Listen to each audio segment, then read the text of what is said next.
Hey everyone, welcome back. Hope you're having a fantastic day so far.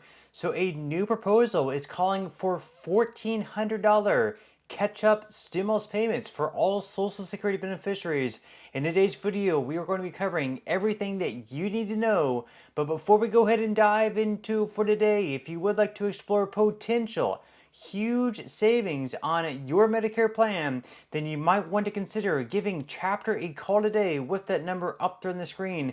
You see, historically speaking, people who have worked with Chapter have saved right around $1,100 on their Medicare plan. So what do you have to lose? The call is completely free. Once again, with that number up there on the screen, or the link in a pinned comment below. That number is 612-895-2101. That once again is 612-895-2101. And again, on average, people who have worked with Chapter have saved right around $1,100 on their Medicare plan. So give Chapter a call today, and thank you to Chapter for sponsoring today's video.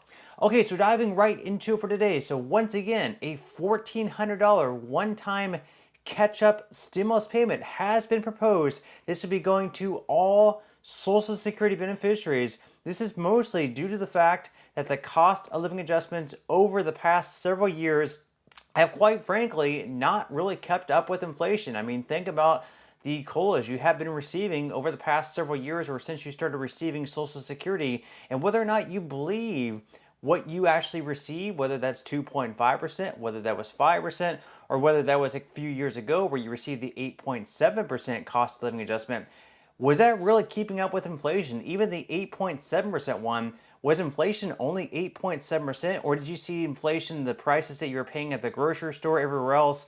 Did you feel like it was actually going up maybe 15 to 20% and you were only receiving 8.7%? I mean, on paper, 8.7% seems like a lot for the cost of living adjustment. But the fact is, during that year, prices were just absolutely surging at the grocery store, at the gas station, everywhere we went. We were paying almost double price-wise, and we only received 8.7% in return.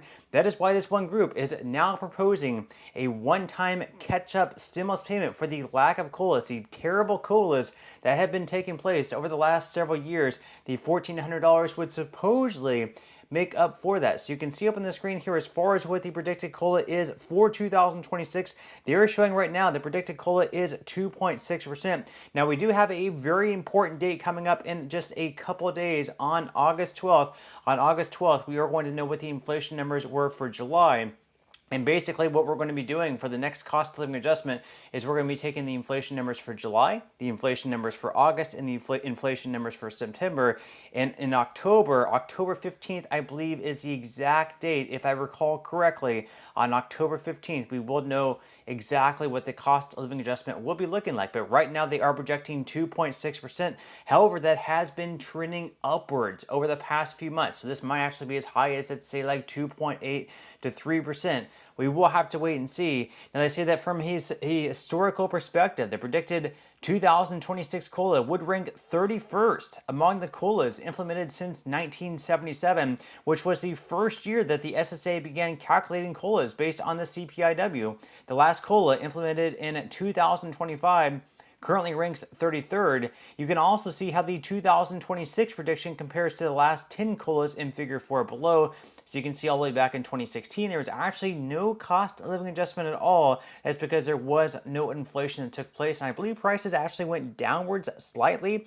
In 2017, it picked right back up at 0.3%. And of course, we had that large one a few years ago, 8.7%, even though, like I just mentioned a second ago, prices were probably actually a good bit higher, maybe double of the 8.7% cost of living adjustment that we actually received. Now, as far as how we could actually calculate a better COLA that is fair for American seniors, they say that one major issue with Social Security COLAs is that they don't keep up with inflation as seniors experience it. According to TSCL's 2024 Loss of Buying Power report, the average Social Security payment has lost approximately 20% of its buying power since 2010. 20% is a lot. That means for what you had, what was worth $100 back in 2010 is now only worth $80 today. We're losing $20 for every $100. That is a substantial amount to lose.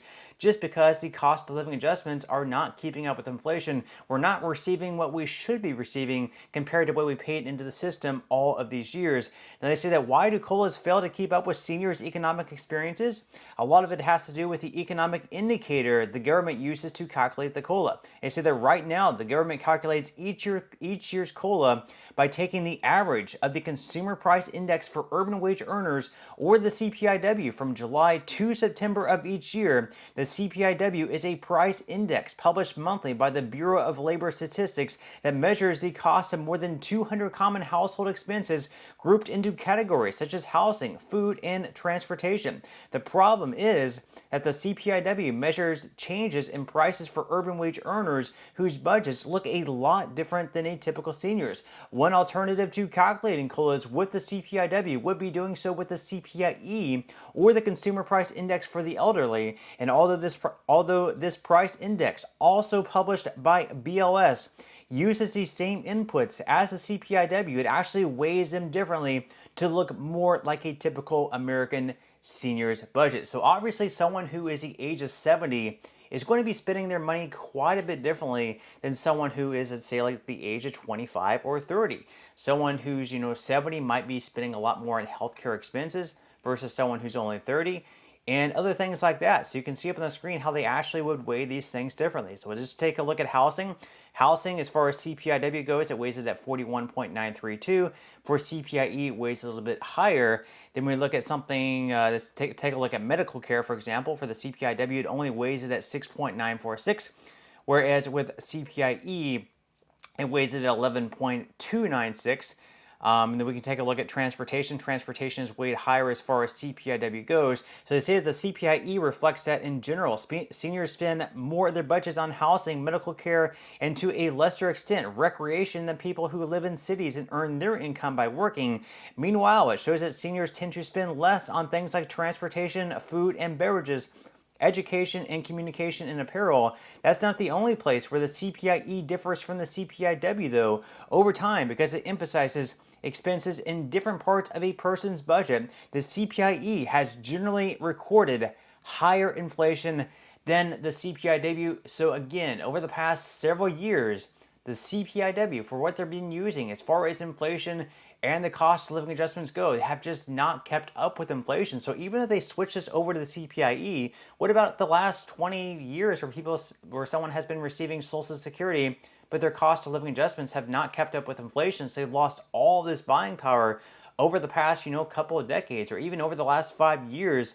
You've been losing a lot of your buying power because, quite frankly, again, the cost of living adjustments have not been keeping up with inflation. So what better way than to have a one-time catch-up stimulus payment? That's why we have the Senior Citizens League proposing that, pushing that lawmakers put this bill on the floor, vote on it, send it to President Trump's desk. What do you think? Leave your thoughts and comments below. But according to News Nation, the Senior Citizens League, a nonpartisan organization aiming to educate older Americans about laws, rights, and financial issues facing their demographic, has proposed that the Social Security Administration consider a one-time catch-up payment to help retirees make ends meet amid rising inflation.